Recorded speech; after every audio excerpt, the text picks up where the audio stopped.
Do Schmoozefests set women free? A little point to ponder for Women's History Month. I'm Krista Giannak, Wise Words That Matter, ghostwriter and blogger for innovative, visionary speakers and creators, many of whom are out there networking with me. But in college, as a young professional, I truly believed that Schmoozefest and networking were synonymous, like they were two peas in a pod or something. Now, of course, I know better. And there are lots of ways they differ. Here are just three. First of all, networking empowers mentoring. When I joined the Women's Prosperity Network, I had no idea that the mentoring and education they offered was going to make me a better speaker, a better business owner, and perhaps best of all, they showed me I could share my story in a more personal way.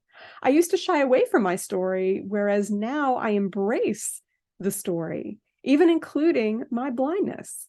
I talk about being a networker, business owner, and amateur skier who just happens to be blind.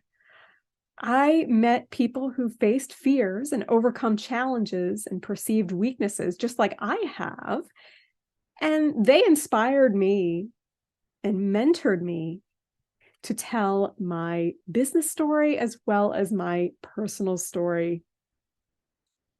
Now that we've talked about the power of mentoring, let's talk about the second way that networking and Schmoozefests are different. Networking opens doors. This is really important because sometimes the people who aren't in the room are just as important as the people who are.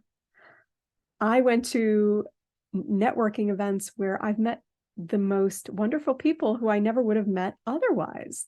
For instance, I got introduced to an accessibility consultant from the UK. And now, in addition to being a ghostwriter and blogger, I do accessibility testing, which I'm really passionate about because it's all about getting people with disabilities in the conversation when it comes to web design and software creation.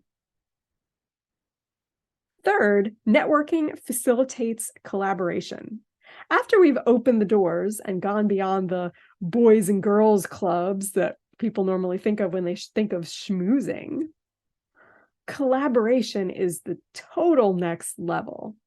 I couldn't believe when I joined the Grand Connection that they were such a collaborative group. They had speaker panels and giveaways and other projects that we could collaborate on. Even as a new member, I was drawn right in. Thank you so much. I was so excited. So we've talked about how networking empowers mentoring, opens doors, and facilitates collaboration. Is that a schmoozefest? You decide. I'm Krista Giannak, Wise Words That Matter. How has networking helped you?